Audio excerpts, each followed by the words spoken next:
with her multi-character shows, Sunburnt Country and Red Hot and Rosa, in which she plays 6 different characters, including, I just have to read them because they're funny, Bogan Backpacker Damo Greeks, Hoity-toity New Brown Annabelle Sarah, Victoria Winter Smythe, mother of convicted drug smuggler Raylene Driggs, and border security Karen Barnes, and her best known alter ego Rosa, of course. So this is our fabulous panel. Please give them a round of applause. So when we're on you, Marnie, let's start with you. Tell us a little bit about how you created Rosa, how you created that comic character, and how you came up and developed that cabaret show. Well, I studied at NIDA. I graduated from there 10 years ago. And in our 3rd year, we had to do an exercise where we had to go out into the real world after 3 years of being institutionalised and observe somebody in their workplace and then come back and perform a 10-minute monologue as that person for the rest of the class. And I really wanted to do a good job of this because that had been the area that I was most interested in, sort of character observation and, sending people up. And so I decided to do my beautician because she was a very interesting character. She always wore top-to-toe leopard print. She had huge hair. She had these designer sunglasses, but all the diamantes had fallen out. She always wore high heels, and she spoke in a very thick Eastern European accent. And she was always talking to me about her celebrity clients, and she knew everything as well about life, love, career, and beauty tips. So I performed this. I was working on, this performance at the same time that Barry Humphries came to speak to the school. And after he had spoken, had the whole school in stitches of this lunchtime lecture that he delivered, I went up and I asked him if I might be able to go.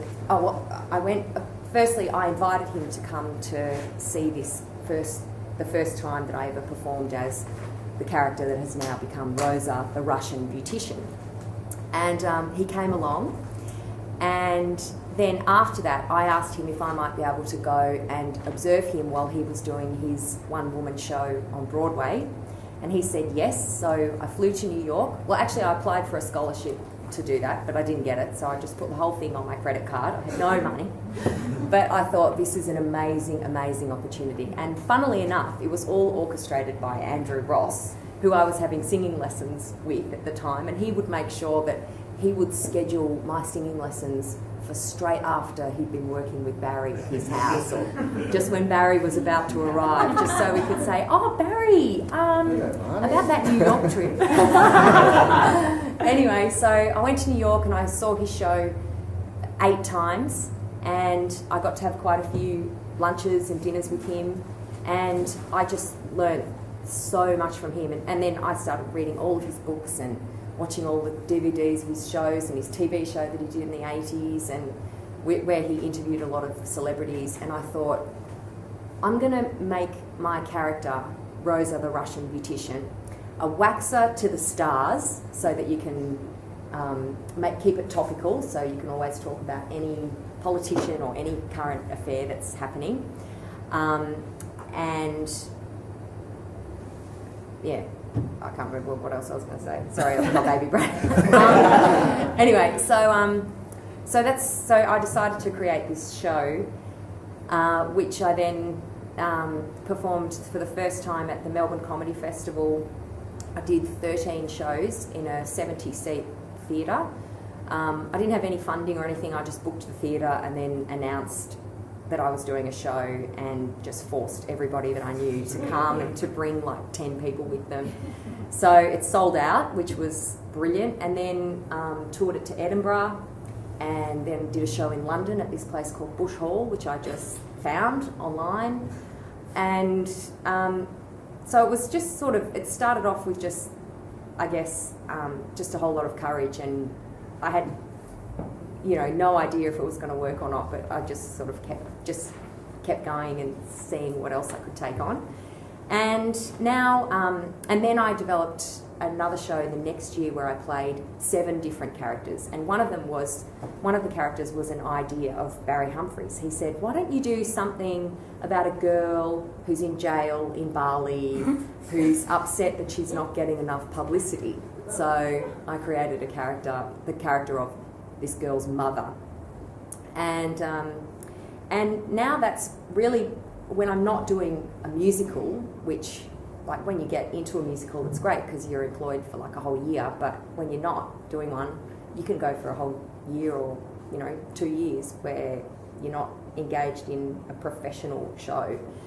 And so it's been amazing because I've toured this show or variations of this show all around Australia over the last 5 or 6 years, and that's been my main source of income, as well as something that I've just really, really enjoyed doing. On that topic, about, that's one of the things I think is really powerful about cabaret, about, for people who are aspiring. I mean, you don't have to be an aspiring music theatre performer to do a cabaret. You can come from cabaret from any path. But it is interesting that it can propel other parts of your career, can't it? Because you get to show what you can do. And I'm interested in asking you, Jonathan. I know that you do a lot of corporate work, and a lot of that I would imagine has come out of the Wharf Review. People seeing you in the Wharf Review, seeing what you do, how wonderful you are, and that element. Can you speak about that? Yeah. Well, I don't think. I mean, we don't really do cabaret as such. I was never quite sure what cabaret was either. I wouldn't have the nerve to do a cabaret show by myself. But the great thing about it is you've got a show in your suitcase that you can take anywhere and do it any time and do in any venue pretty much that's geared for cabaret. Ours is slightly more complicated because it's written as a theatre show and it has all the paraphernalia that goes with it. But when we did Three Men and a Baby Grand at the Tilbury, that was just on spec. We'd met doing a political satire show on the ABC, and I think we'd been doing Venetian Twins or something with Andrew Ross. And the three of us Andrew had nothing. Ross is important to everyone's Yeah. stories. In fact, Andrew Ross has been in 2 Wharf Reviews as well. So we just thought, well, we'll just thing together a show, and I had worked with Philip and Linda Nagle before that. And it was basically music theatre people thinking, what can we do, something to do? And the Tilbury was very open and accommodating, and they had a new show sometimes every week, if they didn't go too well. I was in a couple of those. Yeah. And they did a door deal, which was very good, because you've got to make it work financially, or there's no point.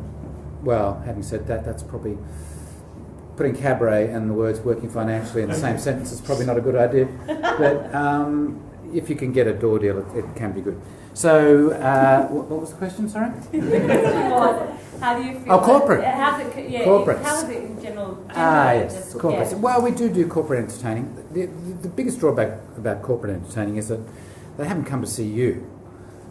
So they've just come to a dinner or a conference or whatever, and then you're presented. The worst one we ever did, and it was Philip and I, we had to do half an hour or something, in Canberra, and it was the, Canberra Construction and Development Annual Conference or something, the Bollywood theme, in the main ballroom, 1,200 people or something. And as we were driving down to Canberra, poor old Philip, his father went into hospital, and he was chatting to his father, and that was fine. And then we got there, and then the doctors rang up and said, Philip, can you get back? Your father may not last the night. But so we had to go out and do half an hour of comedy with only the front 4 tables able to hear us or listening to us. But you thought, well, who gives a shit really? And then we checked out straight away and got back, and luckily Phil's father survived until the following afternoon. But it taught me a great lesson about, gigs are important and it's but really, in the great scheme of things, they're not much. But it did also remind me about corporate entertaining is the fact that most of them have not come to listen to you, unless you're advertised as being part of the thing. So we've had, the trouble with the Wharf Review is we're completely hopeless in terms of getting our shit together. We've never made a CD, or we don't have a website, we don't have anything, largely because the STC kind of does do that stuff. And also satire lasts for about 5 minutes, and then you've got to generate another 90 minutes of material. That was our big mistake, doing political satire, because you keep writing the damn stuff. And people say, do you change much? As little as possible, because you can't be bothered rehearsing.